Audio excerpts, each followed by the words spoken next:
Am I the a-hole for telling my parents to get divorced in the middle of an airport? The past 48 hours were death by 1,000 cuts, Jesus Christ. My family and I, 23 female, went to Italy this past week for a vacation. It was my parents, my 17-year-old sister, my aunt, and 27-year-old cousin. It was a mostly good time, pretty hot out, but the art was cool and I was excited about that. Our flight home was 3 connecting flights, Venice to Montreal, Montreal to Toronto, and Toronto to my home city. That's a lot. It was a 30-hour day. My aunt and cousin got on a different flight out of Venice since they both live further away. For background, my parents have hated each other since I was 11. They almost got divorced when I was 13, but changed their minds, and will never let me forget that. Staying together for the kids meant that I'm the reason they're so miserable now. They sure do love to tell me that. Anyways, our flight got delayed, so we have to sprint through Montreal. Customs takes forever and my parents suck at technology. My dad snapped at my mom snapped back. My dad started flirting with the flight attendant and some other lady in the airport. My mom shut down and almost didn't get on the flight home. And they had been screaming loudly at each other for everyone in the Toronto airport to hear. It was embarrassing. I've been in and out of therapy for over a decade now dealing with their BS because they won't go, and I end up being the collateral every time they would fight in front of me. So every day my entire childhood. But while we were waiting to board, my dad starts chatting up some lady in front of my mom, who then texts me this: "If your boyfriend treats you badly, you can break up." I had no option like that. Dad is now enjoying his second conversation with a second single woman since we left Italy and hasn't had one polite conversation with me. Just demeaning ones. I have no options like you did. So I snapped and yelled at them both. Stop acting like children. This is not appropriate to do in front of me and my sister. Either go to therapy or get freaking divorced. I'm tired of being your collateral every time you are at each other's throats. There's more really horrible things that they said to each other that I can detail in comments if y'all want. But they both laid into me for embarrassing them, as if they weren't fully doing it to themselves. I was on hour 30 of no sleep. I was hungry, and I was about to get on my 3rd freaking flight of the night. I don't live with them, I have my own place, but for the past year, anytime they do this crap, I just up and leave. Unfortunately not possible in an airplane. They've both been laying into me for embarrassing/disrespecting them since the incident, and I don't know. Maybe they need to get embarrassed in an airport. This stuff can't be normal, but maybe I'm playing victim like my mom says, I don't know.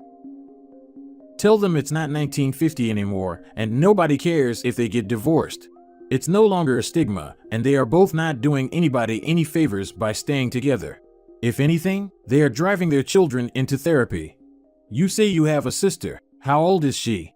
If she is over 18, tell them it's time for the divorce that absolutely everyone wants. There are no more children to hold them back anymore. They no longer have the children as an excuse. Also, go low to no contact until they are divorced. Their misery isn't the children's fault, and it's time they stop holding you responsible. Not the a-hole, by the way. They're both really active in the church, and I think they're worried about the shame they'll get if they do get divorced. Which is fair. They go to a megachurch where everyone knows each other's business.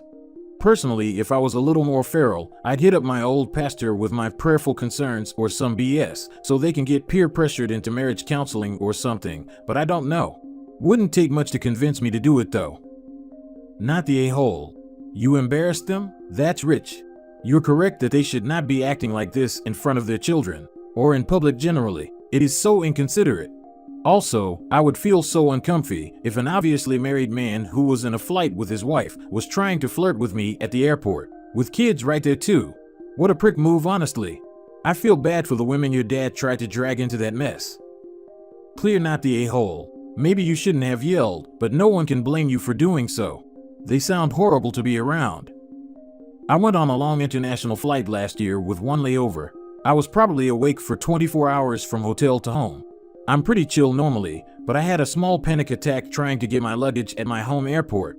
No sleep, crammed in a tiny space for hours, and then the long lines for customs and the luggage. It was all too much, and it kind of made me never want to travel internationally ever again. So I don't blame Opie at all for yelling when dealing with the bickering parents on top of travel stress. Mini update. Mom called. She very much expected me to apologize for airing out her dirty laundry. I told her I was just calling them out for embarrassing me, and told her a lot of the things you guys said. That this isn't the 1950s, and seeing them hurt each other hurts me. It went nowhere, unfortunately. She went on and on about how I'm a child and should never speak to my parents in this way. I reminded her that I'll be 24 in a month, not a child. I fully support myself. She doesn't care. It's like in her mind, I'm fully subject to all of her wants and needs, just because she gave birth to me. Am I the a-hole for telling my half-brother the reason why my mom wants nothing to do with him? When I, 16 male, was a baby, my parents divorced. My dad had been cheating on my mom, and it only came to light because his mistress, my stepmom, got pregnant and made him choose between her and my mom. 9 months and 1 divorce later, my brother Ethan, now 14, was born. Needless to say, my mom isn't fond of Ethan. She doesn't hate him, but she doesn't love him either, nor want any type of relationship with him. On the semi-frequent times where she sees him, when she picks me up and drops me off from my dad's house, she basically ignores him. She avoids making eye contact or ever initiating a conversation with him. And when he tries to talk to her, she gives short answers and gets us both on our way ASAP. My dad and stepmom have sheltered Ethan from the past family drama, and it's always been frustrating, but I figured it wasn't my place to interfere. Because of that, he didn't understand why my mom doesn't like him. He thought it was because she hates my dad, which is a bit true, and is a cold, resentful old hag who can't leave the past behind, and is just jealous of my stepmom. His words exactly from 2 years ago, and again partially true minus the jealousy, but in my opinion, she has a good reason. Before y'all tell me that my mom lied to me about my dad's affair, he's admitted to everything as I've told it, when I pressed him for details some years back. Anyway, on to the inciting incident. My mom planned a vacation, and of course I was invited. But she also invited my paternal uncle and his kids. He took my mom's side in the family schism that was the affair and divorce, and still remains close friends with her to this day. When Ethan found out that his cousins were invited on a vacation but not him, he broke down, and came to me asking why my mom hates him so much. He actually broke down crying, and I felt so bad for him that I decided that he deserved to know the truth. I tried to break the truth as gently as I possibly could, but there's really no good way to tell a sobbing kid that he's the result of cheating, and that's why my mom never wanted a relationship with him. The good side is that he wasn't crying anymore, nor mad at my mom. The bad side was, he got really angry at his parents. Well, I had to leave for the vacation. I'm actually riding on a flight, LOL, and my dad and stepmom have been blowing up my phone. They're furious at me for telling him before he was ready. I let my mom know the situation, and she told me that that was kind of a jerk move, because I dropped a bomb and left him to clean up the mess. Ethan isn't exactly emotionally mature, and considering the fury that I last saw him in, I wouldn't want to deal with that mess either. Now I'm thinking I might have undermined my dad and stepmom's parenting, and maybe I should have at least waited until after I got back so I could help prevent the implosion that's going on back home. Am I the a-hole? Not the a-hole. It seems like the parents are the ones who weren't ready. They were happy to let the poor kid think there was something wrong with him, rather than explain in an age-appropriate way that the two of them hurt Opie's mother. And that no, she doesn't hate Ethan. But every time she sees him, she is reminded of that pain, so she prefers to avoid him. They could also have told him that she is basically a stranger to him, and that strangers don't owe him love. They were happy to crap talk Opie's mom to Ethan. Where do you think Ethan got that she was a cold, resentful old hag from?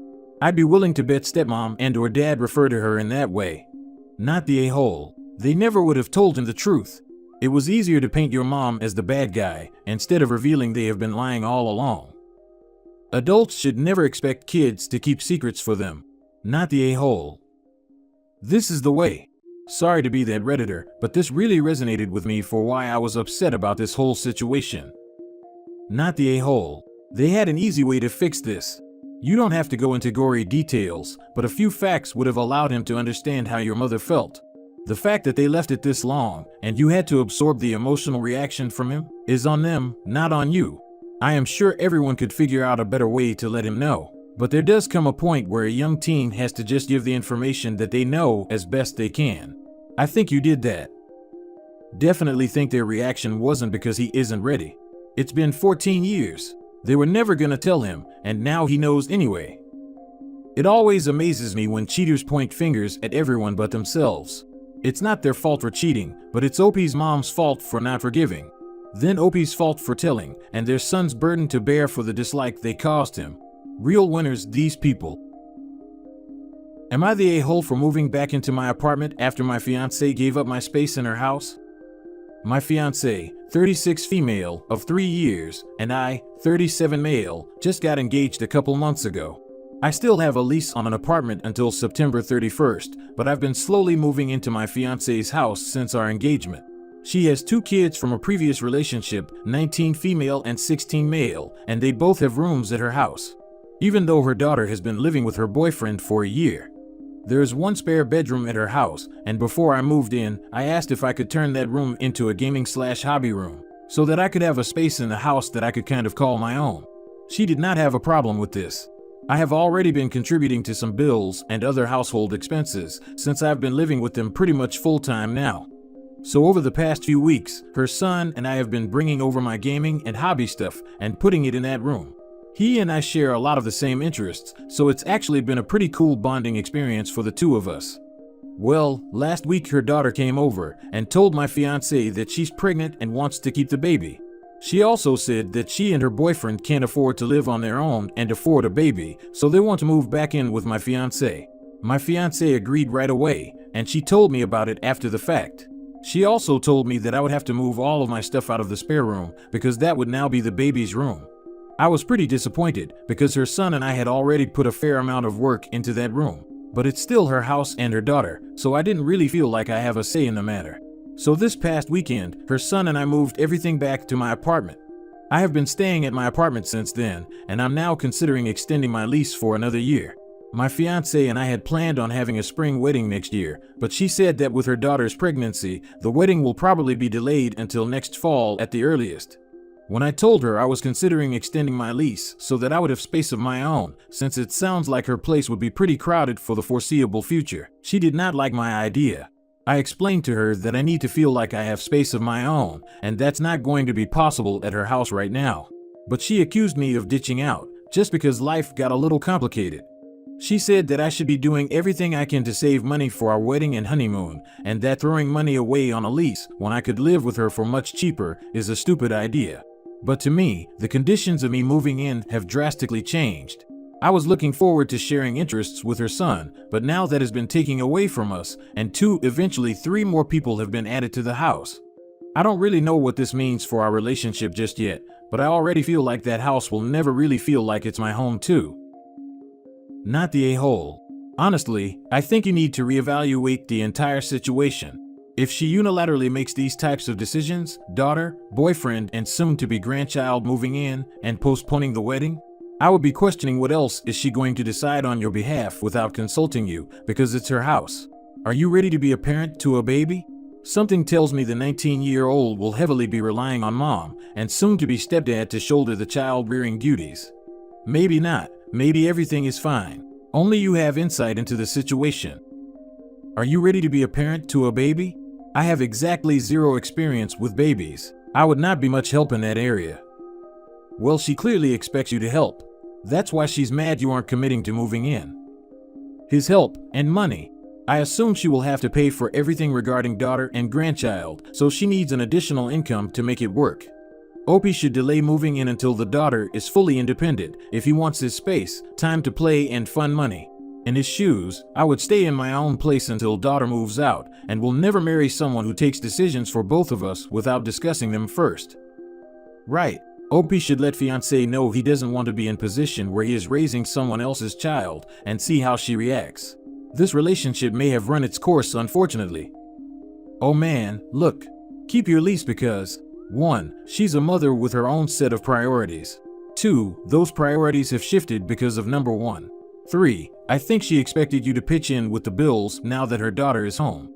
Which is not fair because her daughter is now a grown-up having a child. But that's a pretty big and different issue. Life just got tougher for her adult daughter, not you. That's all on her. Your level of involvement with her adult daughter is optional for you, your fiancé, and her adult daughter. Yeah, dating single moms is hard. Daughter also has a boyfriend that sounds like he will be moving in also, so can contribute to household bills. Something about this story tells me they don't plan on contributing anything if they can't afford to be on their own. But hey, let's have a kid. Yet another reason Opie should run for the hills.